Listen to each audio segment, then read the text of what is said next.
E quando a gente fala de dor emocional, a gente está falando de um trauma, a gente está falando de uma dificuldade, e eu gosto sempre muito de citar o Dr. Gabor Mate, quando ele diz que trauma não é um evento externo. Não, cada um de nós vai interpretar essa situação de uma forma diferente. E trauma não é essa situação. Trauma é como eu me senti diante dessa situação e não consegui elaborar, né? E é para isso que o terapeuta floral sistêmico olha. É para essa informação que tem no campo de consciência, porque enquanto essa situação não for conscientizada, entendida, transformada, ela vai ficar repercutindo, tá? Ela vai ficar ressoando. Então, por exemplo, né?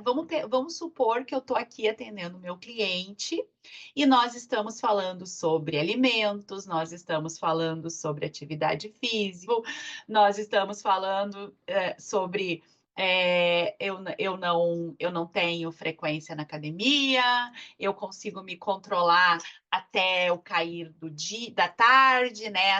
Até às 6 da tarde, quando então eu sinto muita fome, e aí eu ataco a geladeira, ou eu levanto no meio da noite, né? Essa conversa, ela tá aqui. Ela tá nesse nível de consciência. Ele tá me falando daquilo que ele já sabe, né? Mas se a gente voltar aqui, o que eu posso estar vendo aqui no campo de consciência dele é que, enquanto criança, a criança interior dele ter a ausência do masculino, né? Faltou a força do masculino. E por que faltou a força para esse masculino? Porque talvez este avô, né, dessa criança, o pai desse pai, também não tenha conhecido o pai. Porque talvez este pai tenha sofrido um acidente antes dele nascer. O fato é que, né, no campo de consciência dessa família, essa criança entendeu que o pai era frágil, porque não via essa força, essa continuidade. E aí, o que ele faz?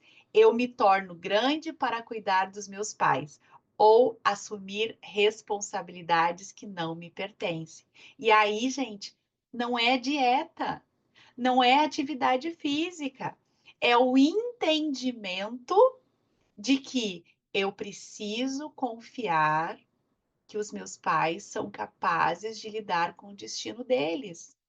Eu preciso confiar e entregar a vida deles para eles, porque eu não tenho como ser para o meu pai o que o meu avô não foi. E é essa informação que eu tenho que levar para o campo de consciência. Não adianta eu querer trabalhar com essências de persistência, de disciplina, porque não é essa a questão. Esse corpo, ele vai seguir em alerta e ele vai seguir grande, porque ele precisa dar conta de cuidar da alma familiar. Eu vou carregar peso por 2, eu vou comer por 2, eu vou ocupar 2 espaços na mesa de jantar. Imagine uma grande mesa de jantar e é como se eu precisasse sentar em 2 cadeiras, sabe? Eu preciso ocupar 2 cadeiras, eu preciso ocupar a minha e a do meu ancestral. E aí, gente, como que faz isso com um corpo pequeno? E aí, e se associado a isso, eu tive dificuldades emocionais com a minha mãe? Talvez a minha mãe more dentro de uma mulher que não estava pronta para exercer a maternidade. Vamos supor que essa mulher não conseguiu fazer a conexão com o filho, né? Isso aqui a gente aprofunda depois, num outro momento. Mas se a mulher não recebeu isso, ela não tem como transbordar isso. E aí, o que que o nosso amigo aqui ainda está procurando? A nutrição materna, né? Então, a fome dele, na verdade, não é uma fome fisiológica, é uma fome emocional, é uma fome de afeto, né? O alimento, ele se corresponde ao leite materno, aquele momento de conexão mãe e filho, e eu fico o quê? Buscando no alimento essa compensação, esse conforto, esse acolhimento, essa segurança, tá? E olha que legal que depoimento lindo que a Cristiane está trazendo aqui. O pai dela faleceu quando ela tinha 6 anos. Ela passou a ser a cuidadora da mãe. Quando vi minha mãe chorando, falei que cuidaria dela até ela ficar velhinha.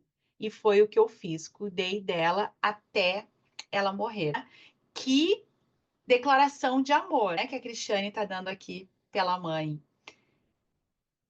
Mas isso tem um preço, não tem, Cristiane? Tem o preço da gente abrir mão da nossa vida. Tem o preço da gente abrir mão de viver a nossa vida para viver a vida de outra pessoa.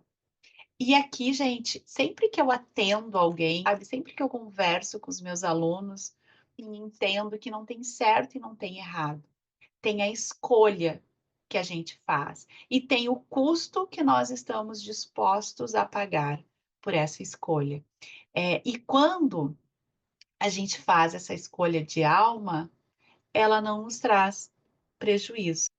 O que que a gente tem que entender, né? A gente vai montar uma fórmula floral, a gente tem que entender qual é o cenário, né? Então, a partir do que eu falei aqui para vocês rapidamente, o que que a gente tem no nosso cenário?